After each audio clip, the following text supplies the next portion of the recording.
Hello. All right. So today we're going to be talking about a few things. The first, obviously, in the title, the Reverent Catholic New Mass movement, or as many of you may know, is the Reverent Novus Ordo. And this takes form in a variety of ways, um, mostly because it's sporadic and there's not a, let's just say, a guiding movement for this to happen. Like there's not a point to this in the terms of um, I'm sorry, I don't know what that means, Salamander. um, but there's definitely a movement of conservative Catholic priests being distributed across the country that is from their areas bringing on more and more reverent Novus Ordos. So obviously the TLM is stifled, right? Like outside of religious orders, you can't have them spread. Oh, I'm sorry. Thank you, K37. Thanks. Um, uh, yeah. So it's one of those things where and there's a variety of reasons. Sorry, chat's like easily derailed like today. I'm sorry, but we have an issue of when it comes to this movement that again we don't have like a leader, we don't have like a group person. So like for TLM, a lot of people will point to like Taylor Marshall, right? Like it's like when you think of TLM and then you immediately like and someone asks you about a YouTuber, like you've got boom, Taylor Marshall. And and there's a variety of reasons for that. He's built up that that image, right? And so but at the same time there is a grassroots movement of pushing out the TLM, right? Like so before the motu proprio, there was people pushing the TLM. And it was, as I've spoken before, even on the diocesan level, it was spreading, right? It wasn't just within religious orders. Religious orders do not own the TLM. It is the churches. And so it was being expressed throughout the church. And so motu proprio happened. And so now you have kind of this issue, right? Like where you have conservative Catholic priests at these Novus Ordos. They cannot say the TLM, but they're trying to make their liturgy as reverent as possible. And very few people are calling to attention for that. As I've talked about before, it gets drowned out by the TLM only group, where they're only saying TLM only, go to a religious order. Implicitly, that's saying ditch the priests at the diocesan level, the normal level, the level in which 95% of people go to, and focus only on the TLM. That's not a practical thing. But when you look at what's happening, when you look at the fact that all these priests are when they're getting ordained, when they're being surveyed, they're coming out with the seminaries are actually coming out with more and more reverent priests that are not religious, like within religious orders, but at the diocesan level. Sorry, I meant Orthodox, not Reverend. So I don't want to give, yeah. So, but like like you see that in places like where I live, where, Father Eric, like we have a very reverent Novus Ordo. Like we have altar rails, incense, Latin for the ordinaries. So every single ordinary that's done in the Mass is Latin. The rest is in the vernacular. So Adorantum, yeah. Nothing but altar boys, no extraordinary ministers, like smells and bells, like quite literally. And so basically today I'm just kind of focusing on that as a reality. Like this is something that needs to be pushed, that needs to be recognized, because a lot of people, one of the reasons why they go to the TLM is because they recognize abuse. Like they legitimately recognize abuse within the liturgy, whether that's negligence or on purpose or on accident, because the priest may just not know. You have the issue of, I notice this problem, I bring it up to the priest doesn't do anything, And so I just go to the TLM because I expect the TLM to follow the rubrics of the 1962, and everything will be good. And yeah, like, I mean, the TLM is going to be consistent, but then you're also, like I said, you're sacrificing the Novus Ordos. And the idea that 95% of the parishes are going to not be there, and then the 5% that do the TLM are going to like be the last resistance, is a very bad argument for like giving up ground in the diocese. Now, I have videos where I explain that issue, right? Like I have videos where I explain where you're going to the Novus Ordo, the priest is not reverent, in the sense that he's following the rubrics, right? And he's being incredibly lax in his options. So, because it isn't just, so from the standpoint of actions, there are certain actions that give off an understanding of reverence. And if every single one of them is being denied at where you go, that can lead to internally a serious problem with not just you, but everybody going there. And so, that I said potentially, not explicitly, because it is really hard. Like, I'm not going to be judging anyone's hearts. It's just the actions themselves. Like when you kneel to receive communion and receive on the tongue, that's an inherently submissive act. Like you are on your knees, like opening your mouth like a child, receiving from your parent. Like that is just what it is. So it is,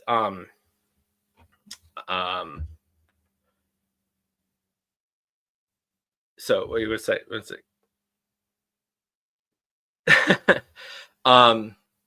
So I'm sorry. Let's see. Sorry, going back. Dedicated to promoting the Novus Ordo in the spirit of Pope Paul VI, after Pope Pius XIII suppressed the Novus Ordo. Yeah, your messages are that last one. Yeah, your last one is coming through. So like, I definitely, like, basically it's from the understanding of the council itself, right? Like the council itself did not expect clown masses, which was the extreme end, and unfortunately still happens, but not nearly as much as it did in the 70s and 80s.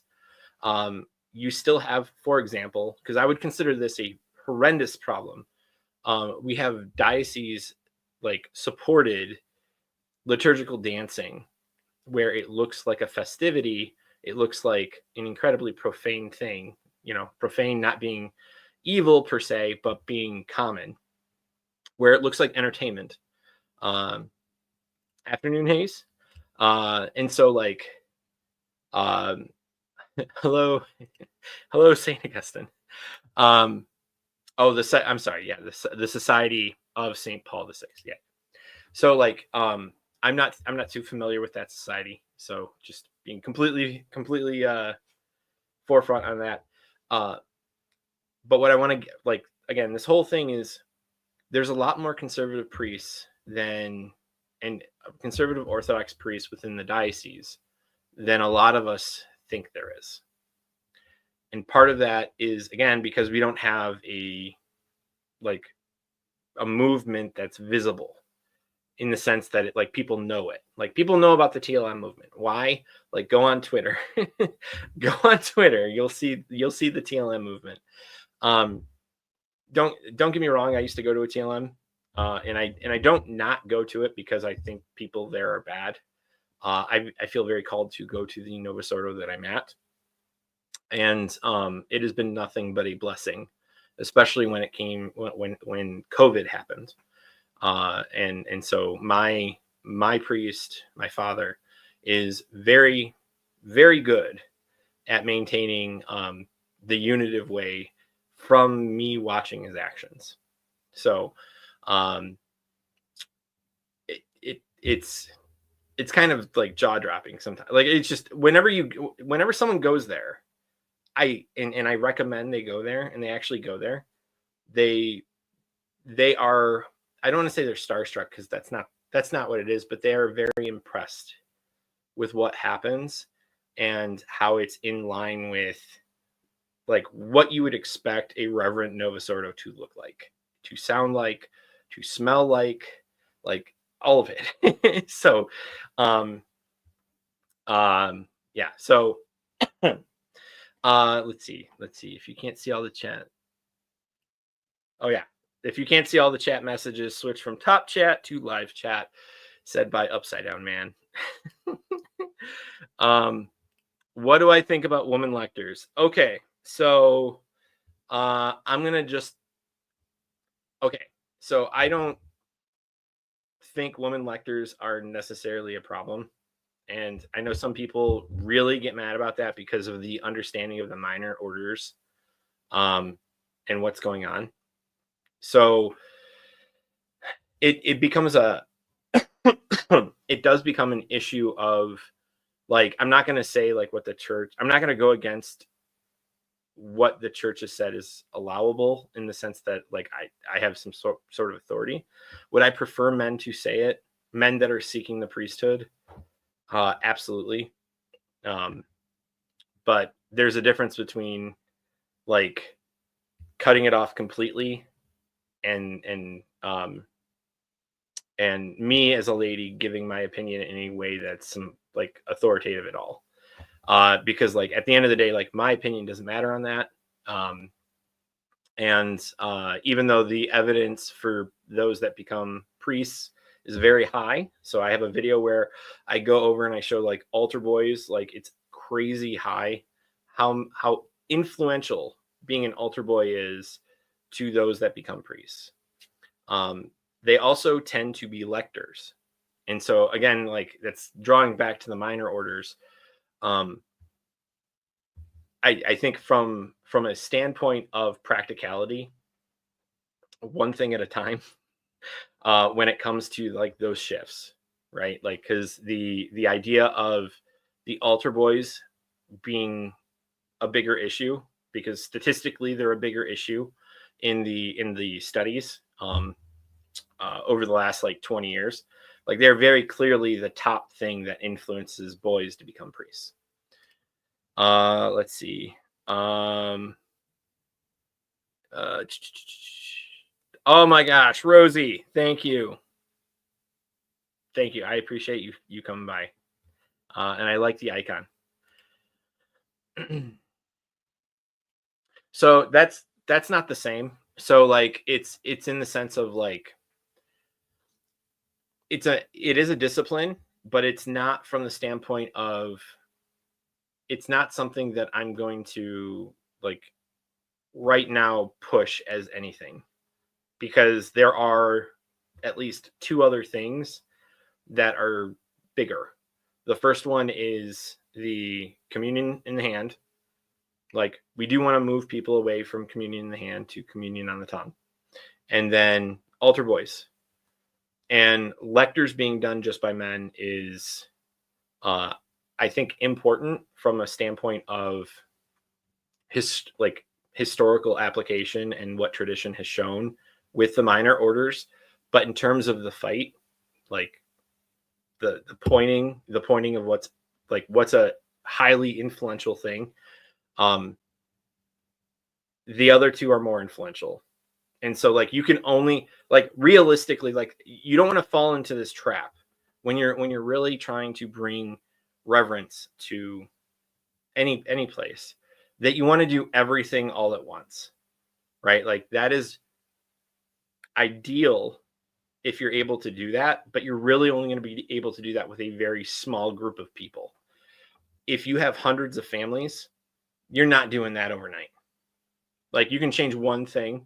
Like Father Eric was like, when it came to like Eucharistic, when the parish was standing during the Eucharistic prayer, he like turned around and said, "Hey, we are not supposed to stand during the Eucharistic prayer. We were supposed to kneel." And most of the parish knelt, and they have literally been kneeling ever since. So it's like one thing at a time. Like our parish didn't go from that to like a typical Novus Ordo to where it is now overnight. It took like 5 years.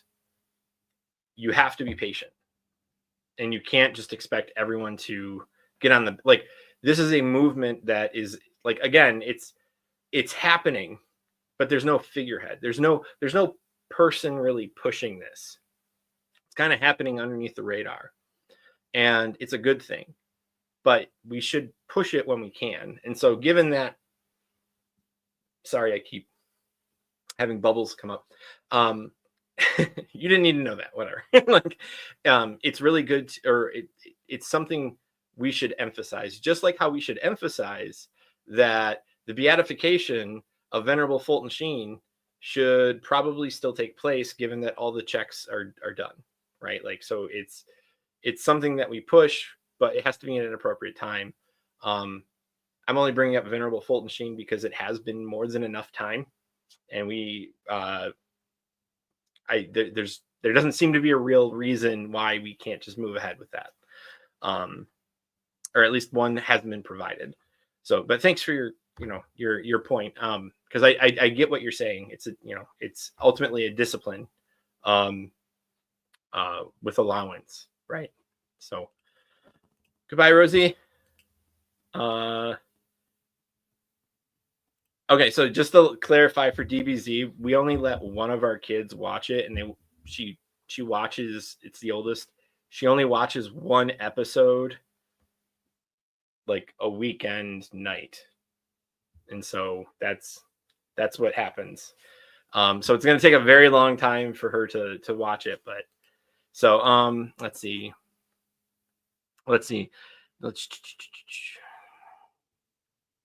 Yes, and also.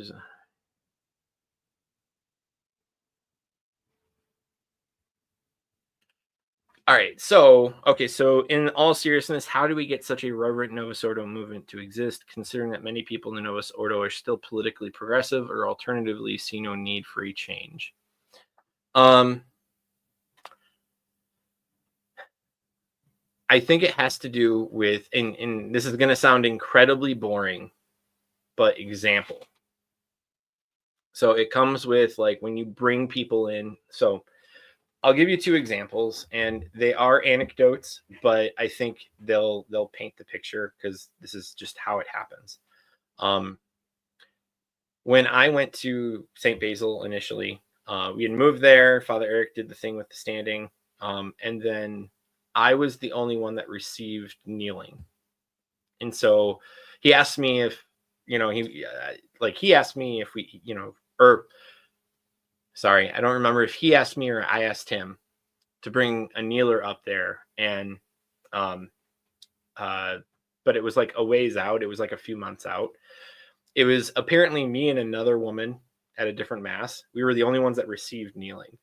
And then asking him to bring the kneeler over, or however that happened. So I don't remember who did it first, if he asked me or I asked him. He brought the kneeler up. And then more people started kneeling. And then some people would kneel receiving in their hand. Some people would kneel receiving in their tongue. It was kind of I've never seen people kneel and receive in their hand before. So, like, that was an interesting experience to see. But over time, like, more and more people did it. And then that's what led us to get to the altar rails, because Father would positively promote that. And we ended up doing a video together, and he showed it during the homily, showing the particles. And so I know I've talked about that a bit, but he showed it, and more people changed their viewpoint because the priest was positively promoting reverent styles. So it wasn't a matter of those people in the pews weren't, like, they may have been where they were, like, progressively, like, we'll just say to the left politically, and then also may have just not seen the reason to change. A lot of people did leave the parish, but we also brought in a lot of people, like, and that's the trade-off, right? Like, you're not always going to convince everybody. Jesus didn't convince everybody. So that's kind of where we're at. And then the second example is, like, my kids in their parish school, like, they go to a different school. A different parish for school.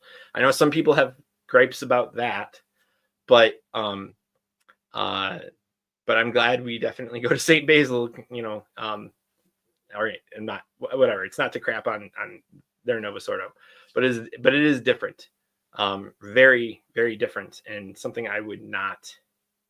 There's a reason why we don't go there. Let's just say, and as our main parish, and my oldest would veil, and then my youngest veiled, and then more and more girls in their age range veiled. And then the same thing with reception on the tongue. Like at the end of the day, like a lot of people don't want to do reception on the tongue for this one reason.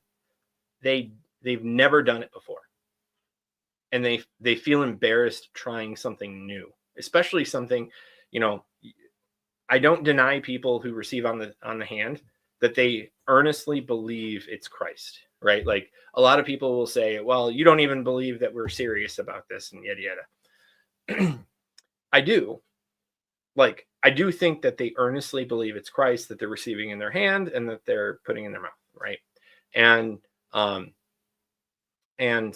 that it's incredibly embarrassing to move from something that you've done for like literally decades to then receiving on the tongue something you've never done before, and you've only heard maybe someone like, gosh, okay, I'm sorry, I'm holding myself to my own standard, and it's really frustrating because everyone would understand what I mean when I say it, but I'm not going to throw this guy under the bus. But like when you have someone who's like a TLM only guy who gets a lot of like, a lot of people looking at him will say, well, it's either on the hand or on the tongue or nothing, or you know what I mean? Like they have a very polarizing viewpoint on it, and so that's. I guess like it's a very boring answer, but I think it's the correct answer, and it's the time tested one. It's just the priest also has to be willing to go out there and say, hey, like seriously think about doing X, Y, and Z. If you haven't tried it before, and if you don't know how to do it, I'll teach you how to do it. So like having a priest like that, which I think we're having more and more priests like that happen, or I'm sorry, come to be priests. I think we'll see more and more of that. Let's see.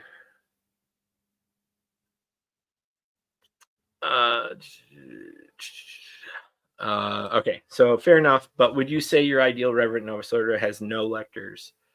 I mean, ideally, I would like to see like deacons. Like, I would just like to see more involvement from the clergy or altar boys. Like given that the minor orders, like I don't know for a fact if when we had minor orders in the Latin Rite, if the altar boys were able to be lectors at the same time. I don't know if that's a thing. But that seems pretty good. Because at the end of the day, by doing both altar serving and saying the word, you're acting like a priest in the closest proximity to being a priest, right? Like you're not a priest yourself, but you are, when it comes to the liturgy, very close.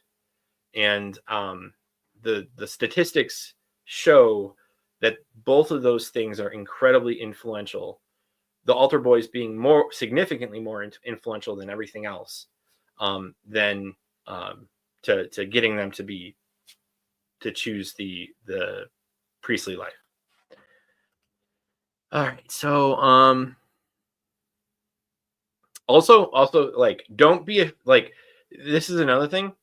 Boomers exist. They can be incredibly stubborn. Your priest can be incredibly stubborn, but you can also be incredibly stubborn. And especially when you have kids, and more kids are going to the sacraments, your stubbornness seems to add weight. So, I mean, I know that sounds weird, and a bit naturalistic. And I'm not saying use your children in that way, but it's there's a reality to the fact that you are raising kids in the faith. The boomers are not. They've had their time. And that emphasizing how you want to understand, promote, and receive the liturgy. Now, I'm not saying dictate. That's not what I'm saying. But like letting your priest know, like for example, if there's no incense in the mass, saying, I think it would be really great to have incense in the mass. If you agree to it, I can help pay for it. Like offer it. Like show that you're willing to sacrifice for what you're suggesting. Too often, people will say, "Hey, I think it'd be great if we had altar rails." And it's like, there's another way of doing that. Hey, Father, I think altar rails would be a great way of promoting the faith and the sacredness of the Eucharist. I would like to start a group to provide funding for that, if you're willing for that to happen. Like, there's too many people who will dictate what they want, as opposed to asking, showing that they're willing to sacrifice, and then putting it forth to the priest in a way that doesn't seem to be at odds with his ability to do things, right? Like, he is the spiritual father of the congregation. You are not.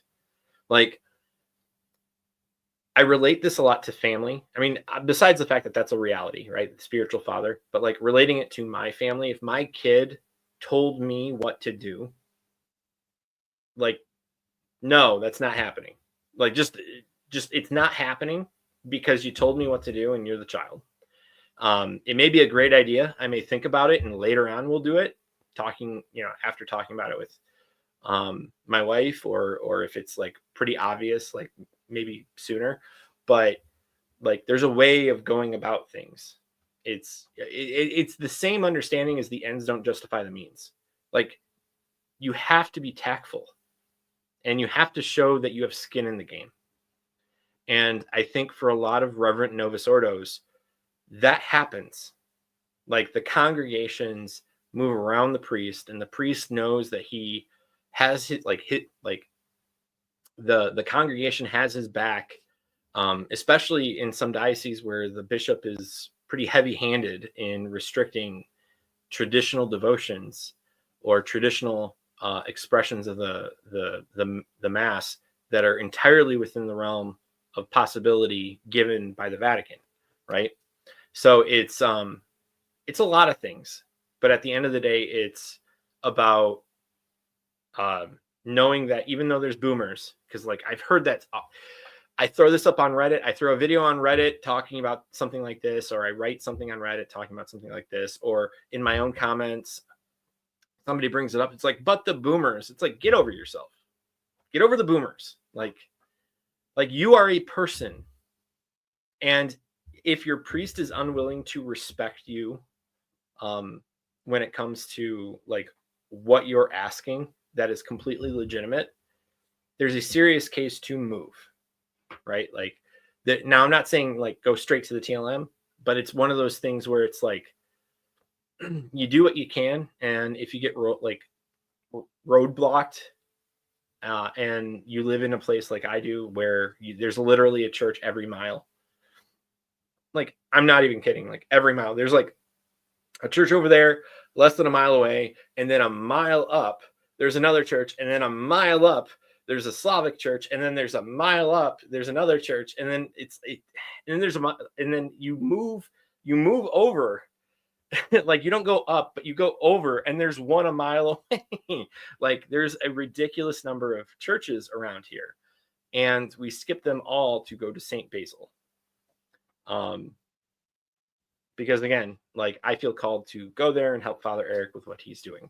But like, that's what I'm saying is like, I make a sacrifice to do that. Like, there are other areas, there are other parishes that I think, that have roughly, not exactly, but roughly the same reverence from the priest and the congregation. But that doesn't mean I'm going to go there, because I'm now part of that community at St. Basil's, and we've been there for quite a while. So, because at the end of the day, that's also important, right? Like, you're part of a community. Like, you're not doing this in isolation. You're not an island. You are someone who's part of the body of Christ, and you're trying to build it up. and you're trying to make the body of Christ more holy through Christ, his priests, and the people, and a number of other things. So because there's a lot involved with this, but you like sometimes you're the first domino, and then all of a sudden you have like a liturgy that we are blessed to have at St. Basil. So all right, yeah. All right, I gotta like catch up. Yes, that is Dragon Ball Z. Yep, preach the true faith. It will bring more people, even if it means some will walk away, like they did with Jesus, with Lord Jesus. No, like Mark, I get it. I'm just saying it from the standpoint of it wasn't about like that. It was just about, because I know I'm very aware that other people are going to be like, well, why are you letting your kid watch anime? Doesn't that have a whole bunch of like sex stuff in it? And it's like some of them, like some animes do, but not all animes. So that's the other thing. Let's see.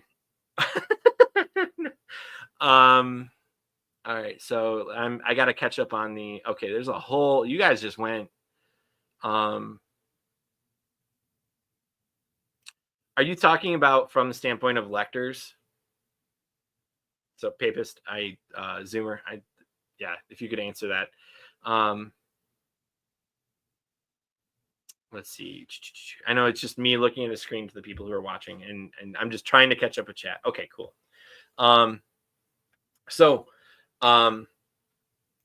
Sure, the young people have the kids, but the boomers have the money. You're right, but you know what?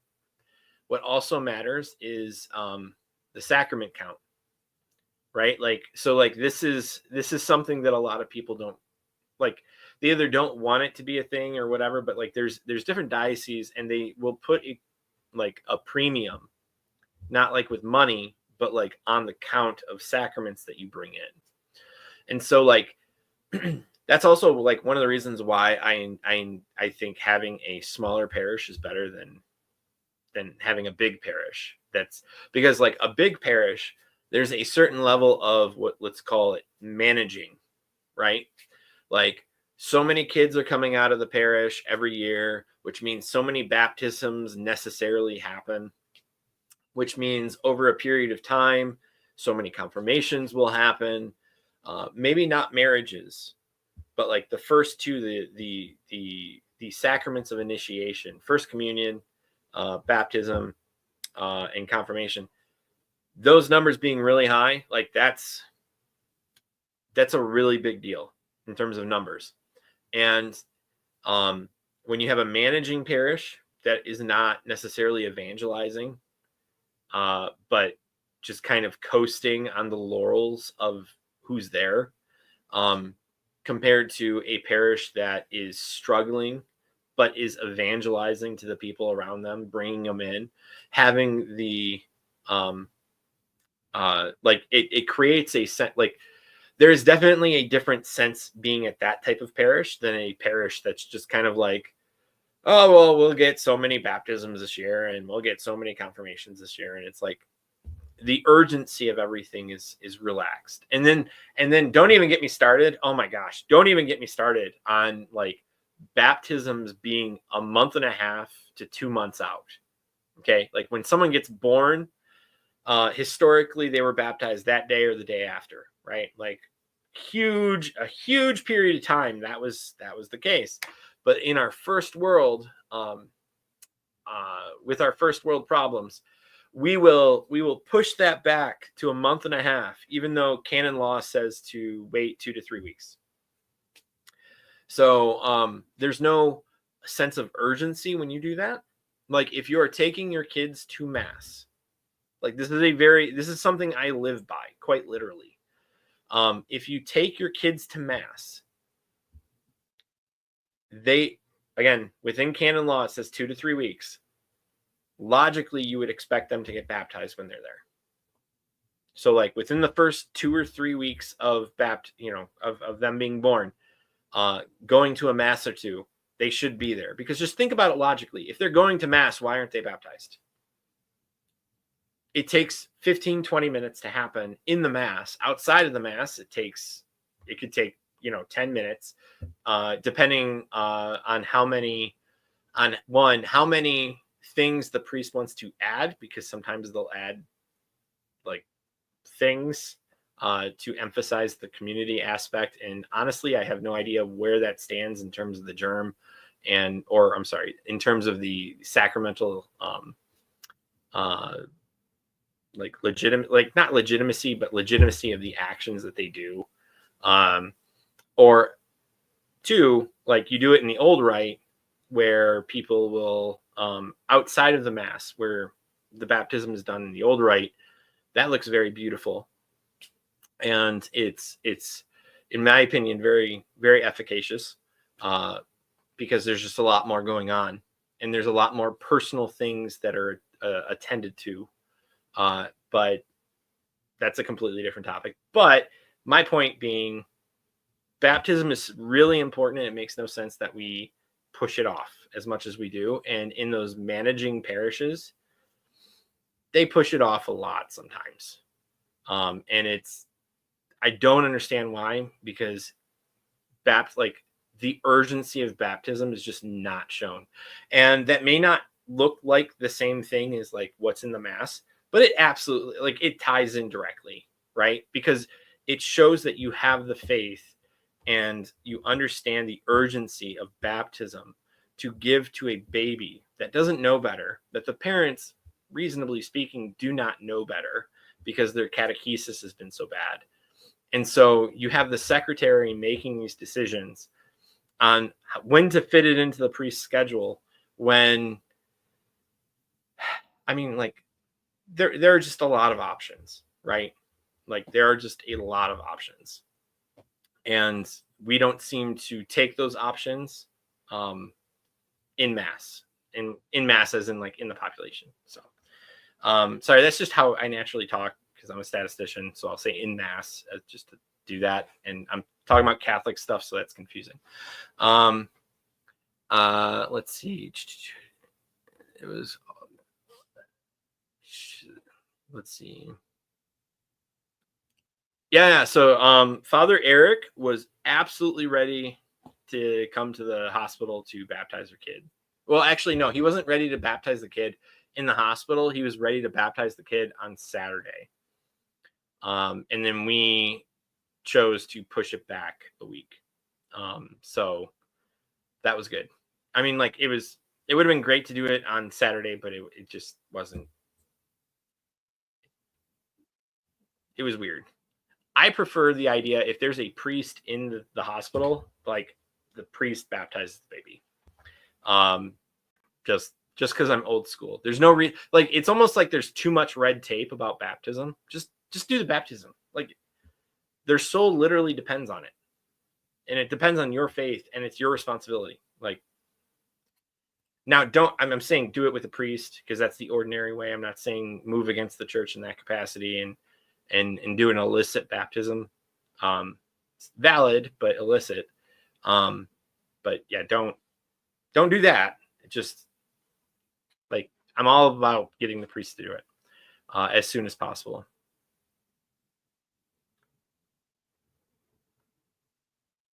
Most of the prep is like 2 meetings. Like, that's the unfortunate, like, we've had prep in the Lansing, the Kalamazoo, and the Archdiocese of Detroit, because our first 3 were born in those 3. And so we had to go through prep every single time. That prep it's like marriage prep. It's pretty, where they ask the questions that you would expect to be at the very beginning, at the very end. And so it ends up becoming an issue, depending on the diocese, how good that prep is, which is technically how it should be, with the principle of subsidiarity. But there are definitely better ways of doing it. Unfortunately, all 3 of the dioceses, it was 1 meeting for the Baptist. Well, actually, no, the first one, it was like 3 meetings, but the priest, get this, the priest pushed off my kids, like, because we didn't know at the time. We were in that situation. We didn't know exactly what to happen with baptism. The priest wanted to push my kid's baptism like 4 months out. So that was fun. The second one, we did it like within 11 days. But yeah, it was not great. All right, so let's see. Yep, 867. And so like if someone, so canon laws, like in a lot of cases it's to protect the clergy, but it's also to protect the laity, right? So it's, if a priest is saying, for example, my first priest, if I knew about canon 867 and the priest was pushing the kid's baptism 4 months, which is what he wanted to do, I forced it because we were literally moving before that 4-month period, not knowing about this. But like, canon law is important.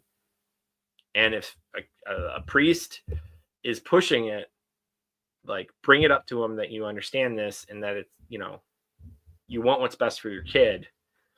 And the idea of, because like canon, like, again, when someone says like, oh, well, you tell the priest and it's on him. So yeah, like it is on him. But at the same time, it's still unlawful according to canon law to have the secretary, because sometimes the priest never knows.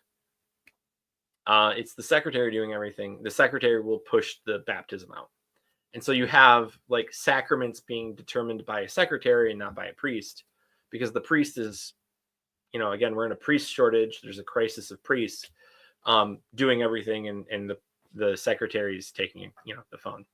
But yeah, I'm always about talking directly to the priest about this and not calling the office. So that's my opinion. Let's see.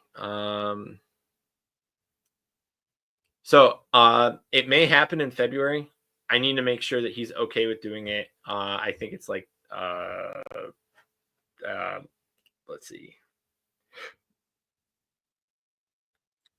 I think it's February 1st or 2nd. 1st or 2nd, I have to like check. It's probably not 2nd. It's probably 1st. I gotta check with him though.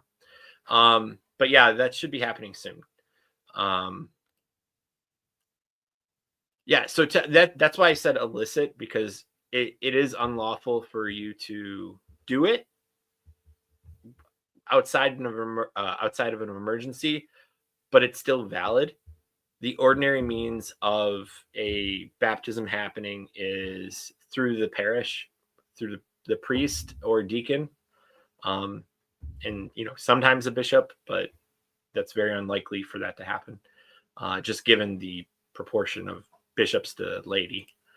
Let's see, prep. Yeah, so we have baptism prep in America, precisely because our catechesis is so bad, and it's an attempt at doing that. Because what will happen is you'll also have people who will come in and they'll say, I want to baptize my kid because grandma told me to baptize the kid. And you have to deal with that in some capacity, because there also needs to be a reasonable hope that the kid is raised Catholic, because the priest can deny, like if it's an obligation like that, if it's not for the faith, but it's for like grandma, like a priest can deny that. But there's also a means of kind of bringing that person in, right? Like, so you're bringing that person in, they're going through prep, and there could be a transformation that's a possibility of happening, and then the priest could still obviously make that decision depending on like what he's witnessed and all that stuff.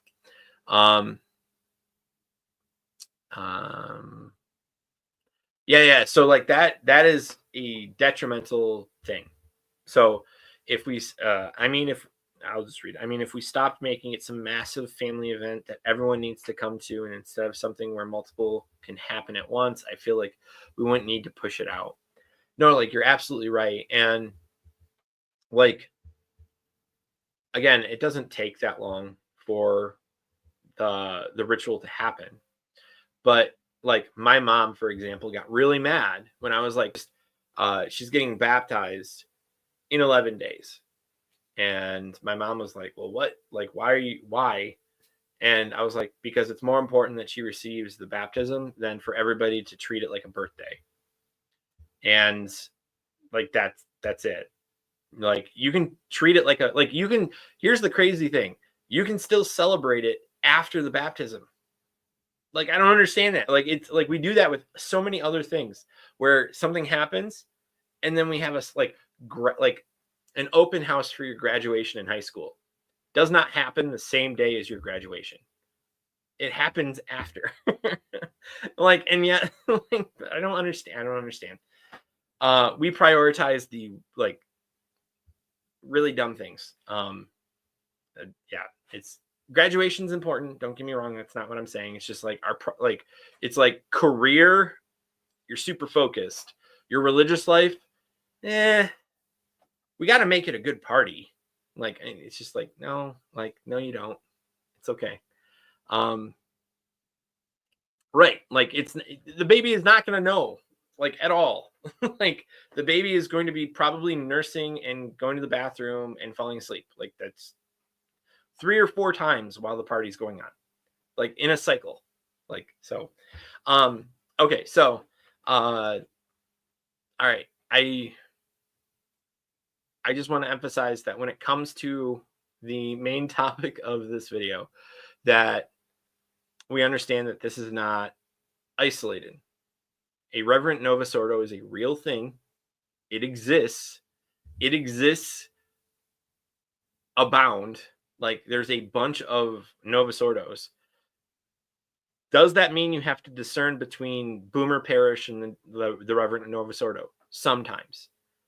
We had to do that in the Archdiocese of Detroit, where you go and you're like, oh, well, this parish is like an old person club. In this parish, the priest doesn't seem to like he's not doing any actions that reflect like what he's doing. And when you talk to him, he gets skittish about like any theological question that you have, or he says to Google Catholic answers. That's happened to me. Like, it's like the weirdest thing. It took us like 9 months to find a parish in the Archdiocese of Detroit, because like, I'm coming from Kalamazoo. There's a lot of Reverent Novus Ordos. There's a lot of non-Reverent Novus Ordos at the time that I went there. And then there was a few great TLMs, and we went to one of the TLMs, and we went to the TLM and the Reverent Novus Ordo that TLM parish did. So it was like, it was a unicorn parish. It was my first exposure to proper reverence in both the Novus Ordo and the TLM. And it was a great foundation for me to now like move forward with that. And so like, it's in terms of like what I want for my family and to understand what it does to a parish, because I grew up in a parish that it was the guitar mass. We didn't have a permanent priest. And we like, it was pretty bad. I got to receive from someone from like pretty much every continent, which was awesome. Like, that was cool, because whoever visited the diocese was the one that would go, like, it would always be a visiting priest for the diocese. So like, you'd have like an Indian accent, an African accent, Irish accent. Like, it was great to be able to like have, like, that was the silver lining for me, is like seeing the Catholicism represented by the fact that all these people came from, like, universally came from, different parts of the world. So growing up, that was my silver lining. But like, the liturgy itself was just, it was like stereotypical, unfortunately. Okay, like, technically that's New Zealand. No, is it New Zealand? Or I'm sorry, it's not New Zealand. It's Argentina. Or no, it's not. It's like it's Southern America. It's the most Southern American country. That's part of Antarctica is part of that diocese. Just like in Florida, I think it's Orlando. The Diocese of Orlando is where the moon is. So yeah. Like, I know we do have, so if you don't know this, this is like just a pet peeve, or not a pet peeve, but a little trivia thing. We do have a chapel made of ice in Antarctica, which is like the coolest thing I've pun not intended, that I found out when it comes to like where we are, where we have chapels. Let's see. Okay, well, I'm not going to go into trivia like that. Okay, you guys can talk about that in chat.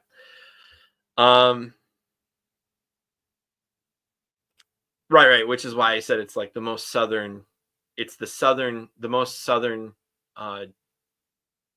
diocese in the country that's the most southern in South America. So I don't know what that is. I just know that that's the one that has Antarctica, because that's where the voyage came from. So okay, I think that's it though. I don't think I have, unless chat blows up all of a sudden, which it has been going, but I do want to pitch that we have 4 men in The Exorcist, not The Exorcist. Oh my gosh, Exodus 90, and Exodus 90 will be starting on Monday. So if you're interested, send me an email. My email is in the description. It is modernpapist@gmail.com. And just say in big bold letters, Exodus 90 interest for the subject line. And we can do that. There's already going to be some people, like 2 of the guys are not in the local area. 2 of the guys are. And so if you're concerned about not being in the area, don't be. You just need to be over 18. The group seems to be, the group's focus, like the distribution of people and ages seems to be 20 and 30s. And then you got to get the app. If you don't get the app, that's a problem, but you got to get the app. So those are the 3 points for that one. Yeah, no problem. Thanks for joining. It's been fun. Yeah. Oh, yeah. Yeah, but like, okay, the military diocese is kind of weird though, like, because the military diocese is like it's meant to be expansive. Like, check to see where the first voyage came from, and you'll be able to find out.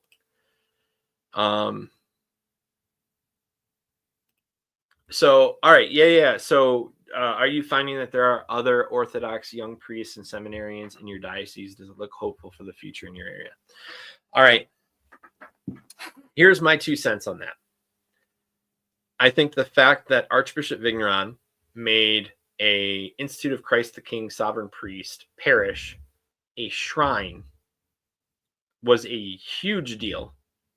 That was looking more than just the like immediate area. This happened before the motu proprio. This was clearly an emphasis that the TLM was respected and highlighted in the Archdiocese of Detroit. And even though the diocese has been removing diocesan TLMs, completely understanding, by the way, from the bishop's position. Like, I understand he has a fine line to walk in regards to the motu proprio and maintaining. Like, I totally get that. Like, like, you can't just be like, oh well, I'm just gonna screw that. No, like, that's how you get like the Vatican courts on you. Like, it's kind of a big deal. So it's if not the Pope, right? Like that's, you don't want to be made an example of and then hurt the movement of promoting reverence, and especially the extraordinary form of the Mass.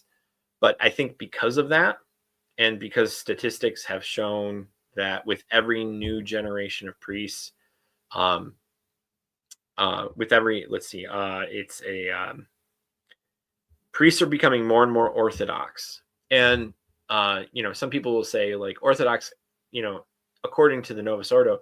I don't think that's the case. I think orthodox from the standpoint of the Catholic Church, because TLMs were popping up in the diocese on the diocesan level, and so you have this expression of the faith coming out from those priests. The motu proprio happens, and now, specifically, as long as people are able and willing to help a conservative priest form a reverent liturgy, by being there and supportive of him and the changes that he makes towards reverence, that is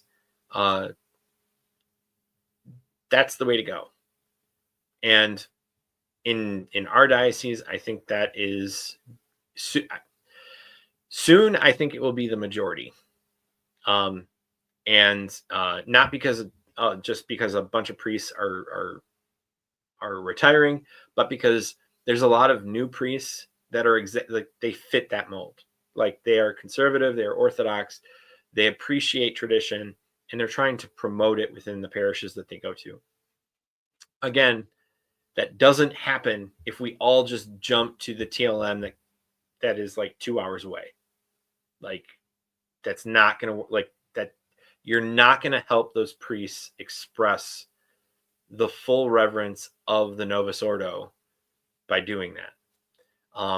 And here's another thing. When it I just need to add this from a statistical perspective, because I didn't add it last time I talked about it.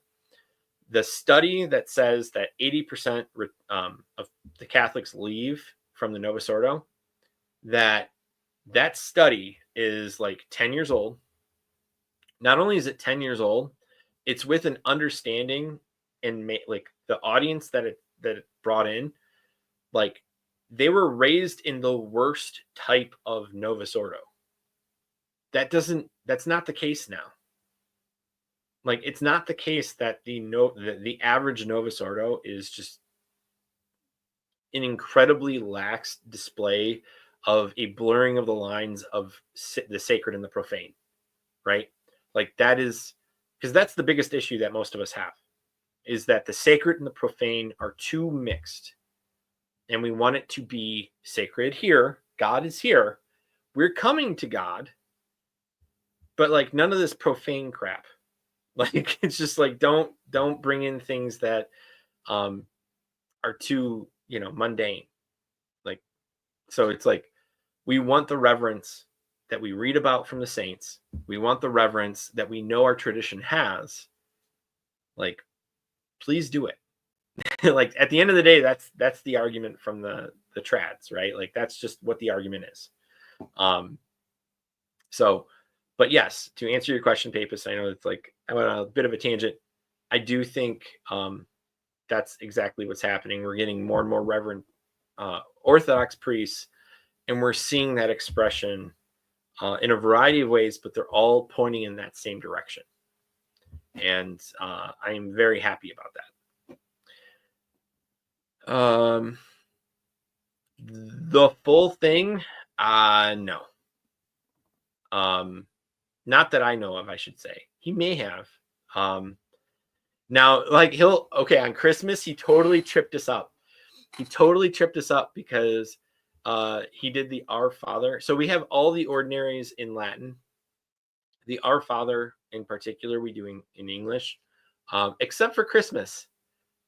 It was Latin. And so like, if he wanted to, I'm sure he could have. But I don't like if he wants to, I'm sure he could have, because our introits are also mostly in Latin. Excuse me. And like they're very beautiful. The problem though is how much of a turnoff is that, and how practical is that in light of Vatican II? Because Vatican II did call for a vernacular application, if I remember correctly, that is an aspect that should be appreciated. Now, if the whole congregation is like all for Latin, like obviously, like whatever. But like if it's a matter of, um, let's just say the average parish, like I don't think the average parish should be completely in Latin, given what Vatican II stipulates, and that's just to respect Vatican II, obviously, like because it's an ecumenical council. Um, Not to mention, I don't think that there's been a proper application in Mass with a Reverent Novus Ordo. It's usually an amalgamation of lots of things, and that's just really unfortunate. Let's see. Oh my gosh, southernmost tip of Chile, Bishop Oscar Hernan Blanco Martinez. Okay, so that's the guy. That's the bishop that's in charge of Antarctica, I guess. Can you verify that, like that it's the southernmost, and that it like that is? And then yeah. Let's see. To be honest, I wouldn't be surprised if they came down on it too hard, and as a result, secret TLM started being said in people's garage or something. Right. And so like that's the other thing is that is I'm just gonna tell you, like, that is a very alluring image to people. Like people like it's almost like there's an aspect of Catholic culture, especially with those in the TLM. There's a subgroup of them. I am in no way okay. I'm a statistician, so I'm going to clarify this really because you can take this out of context, and if you do, you're doing it out of like you're not giving me the benefit of the doubt, and you're not like understanding what I'm saying. So huge caveats here. It is a subset of the people of the TLM where they want to be victimized. They want to be martyred, like white martyred. They want to be in that situation, that secret club. It's like a soft version of Gnosticism. Like they want to be like that. And it's like really frustrating because it's like, no, like we don't need to do that. Like you're taking this way too hard, dude. Like it's okay that reverence is like happening all around. You may not agree with it 100%, but that's what it is. Or something like it's like you don't have to feel like a special like snowflake because like you're being victimized and we have to go under and whatever. Like you're not in China, right? Like you're not being persecuted by the Chinese government because you're practicing the mass and it's with a bishop that is not approved by the Chinese government but is in communion with the Pope, right? Like those are two different things. Like you wanting to go to the TLM because you want to like and you calling a priest that does those special favors for you that come over. Like my priest comes over once a month. I appreciate the fact that my priest comes over once a month and that he's willing to eat at my house, uh, play with my kids, engage in conversation, listen to me rant, like because like he does he tolerates that. That's part of his penance, right? Like that's just what he has to do. I'm just kidding. But like he does do a lot of that, and I get how special that is.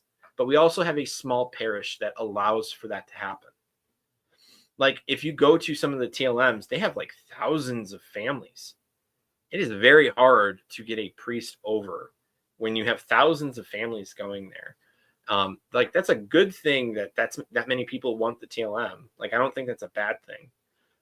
It's just again, this is like one of the reasons why I think like smaller parishes are good because there's an elitism that comes with that, and some of it has a very perverse understanding, and that's a type of white martyrdom that's an illusion in your head. Like you're not actually being like martyred, you're just disobeying. Like there's a huge difference between that. So yes, good job, Mark. You totally followed through with what you said. You derailed me.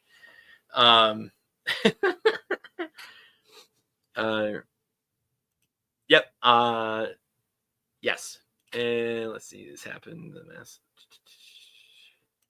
Oh, not Christmas, the Solemnity. Okay, yeah, Solemnity of Mary, Mother of God. Yeah, so Latin with everything would turn people away. And you know what, like I'm against the idea that you do this and everything's a TLM or everything's in Latin, because we saw what happened when the reverse happened. Everybody dropped away, or not everybody dropped away, but there's a significant amount of people who moved away from the mass and went into other into denominations, or they went into the Orthodox or something, or just lost the faith entirely. Which unfortunately that happened with my family member. Like there's a few family members I can think of who were altar boys. He was, altar boys in the Latin mass, and just doesn't seem to practice anything right now. And old. So if you could pray for that family member of mine, that would be appreciated. Okay, now you're telling me I am right. Okay, it was Christmas or Solemnity. It was whatever. It was within the Christmas season. So, yeah, being the Resistance is exciting. So it's like, yeah, you are the Star Wars, you are the rebels, and you're in those secret bases. And I make fun of it because like everybody wants to be in that situation. Everybody. But like you gotta grow up. like there's a point where you grow up and you see reality for what it is. So man, I'm getting like really harsh at the end here. So like I don't typically do that. Exactly. That is exactly it. That's LARPing persecution. Oh, woe is me, the motu proprio made blah blah blah blah. It's like I agree. I don't like the motu proprio either. Like here's the thing is like I agree with everything but the actions that are the conclusions of what they do. Like I don't like the motu proprio. I think that will, I think it'll eventually be reversed by a future pope. But like I do think it's one of those things where it's like, but you have to suffer. Like if you're going to talk about suffering, that's the level of suffering, right? Like it stops there. It doesn't go into the area of disobedience, of like resisting that, right? Like at that point, that's not suffering. That's you breaking the law of the church, and that's not okay. Like you guys are, I love that you guys are doing this. Romanticized oppression. Yes, that's exactly. It's wokeness. Our culture exalts victims, and so being the basement TLM makes you one of the victim demographics. Right. But it's a victim demographic to the people who matter, right? Like because that's the other thing. And again, a re-emphasis on this. This is not everybody at the TLM or who has gone to the TLM. Like I used to go to a TLM.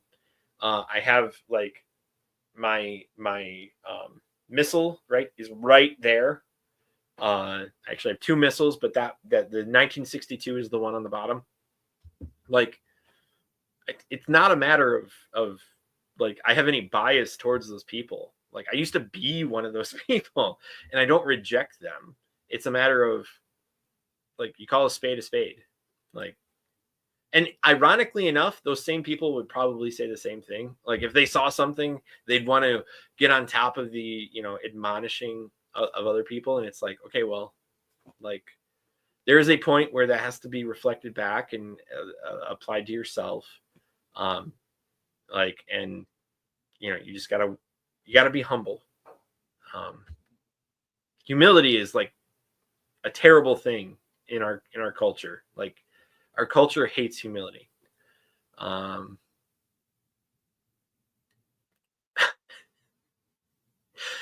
Yep. Oh, that's cool. We invited your priest to the 5th birthday for our company. That's awesome.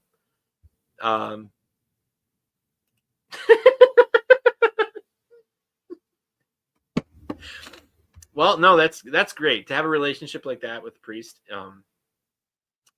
That is lovely. I mean, congrats.